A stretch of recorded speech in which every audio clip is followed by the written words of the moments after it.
అందరికీ శుభోదయం. నా పేరు అశ్విత. నేను 5వ తరగతి చదువుతున్నాను. ఒక ఊరిలో ధర్మబుద్ధి, పాపబుద్ధి అనే ఇద్దరు స్నేహితులు ఉండేవారు. వారిద్దరూ విదేశములకు వెళ్ళి బాగా ధనం సంపాదించి వస్తారు. ఇంతలో పాపబుద్ధికి దురాశ పుడుతుంది. దురాశతో తన ప్రాణ స్నేహితుడిని ఏ విధంగా మోసం చేశాడు అనే విషయాన్ని ఈ ప్రదర్శనలో వీక్షించండి. హాయ్ పాపబుద్ధి, ఎలా ఉన్నావు? నేను బాగానే ఉన్నాను ధర్మబుద్ధి. మనమిద్దరం మంచి స్నేహితులం అవడం అది మన అదృష్టం. నిజమే చెప్పావు మిత్రమా. మిత్రమా, నేను నీకు విషయం చెప్పాలి. ఏంటిదో చెప్పు మిత్రమా. మనం ఇన్నాళ్ళుగా చేస్తున్న వ్యాపారంలో ఎటువంటి అభివృద్ధి లేదు. ఇప్పుడు ఏం చేద్దాము మిత్రమా? నేను ఈరోజు రాత్రంతా ఆలోచించి ఒక మంచి నిర్ణయం తీసుకుంటాను. అలాగే మిత్రమా, నువ్వు చెప్పినట్లే చేద్దాం.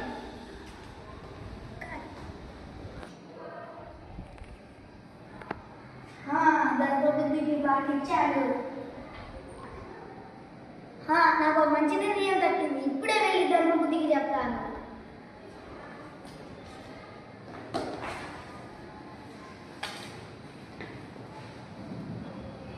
ధర్మబుద్ధి, ధర్మబుద్ధి, ఎవరి అర్ధరాత్రి సమయంలో వచ్చింది? ఓ పాపబుద్ధి, నువ్వా? ఏంటి ఇలా వచ్చావు? నాకు మంచి ఆలోచన తట్టింది మిత్రమా. ఏంటిదది?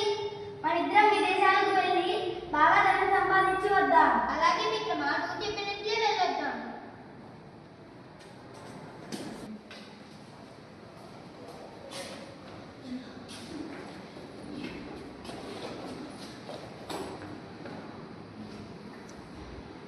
అబ్బో, ఇంత ధనమా? ఇదంతా నీ వల్లే జరిగింది మిత్రమా. అవును, కానీ ధనమంతా ఇంటికి తీసుకువెళ్తే ఎవరైనా జంగిలిస్తారు. అందుకని నీకు వ్యాప్తి కింద దాచిపెడదాం. అలాగే మిత్రమా.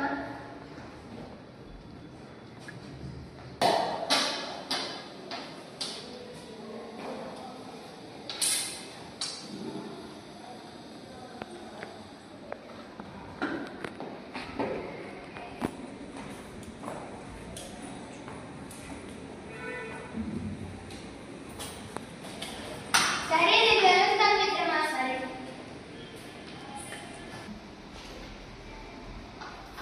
ఇదే సరైన సమయం ధర్మబుద్ధిని మోసం చేయడానికి. అమ్మో, ఎవరైనా చూస్తున్నారేమో.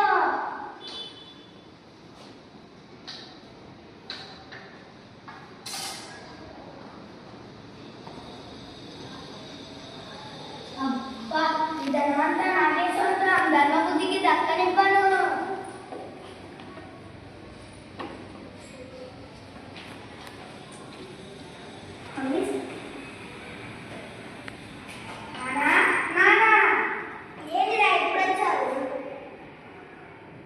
అమ్మో, ఇంత ధర్మ ఎక్కడరా నీకు? తెలుసుకోగలరా, నేను ధర్మబుద్ధి విదేశాలకు వెళ్ళామని. అక్కడ మాకు మేము బాగా ధనం సంపాదించి వచ్చాం. ఈ ధర్మంతా మనది, వెళ్ళి దాచిపెట్టు. అదేరా.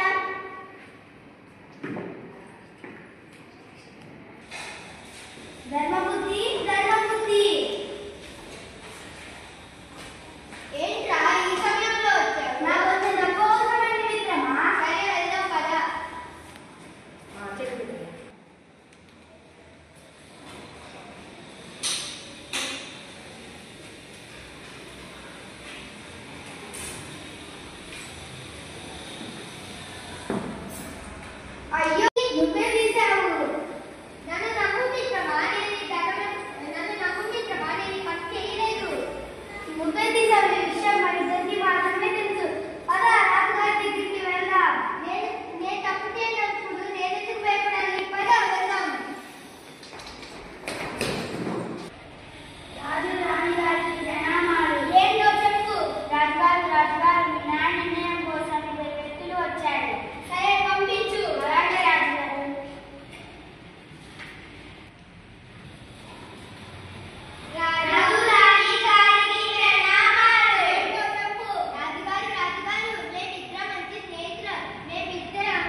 నేను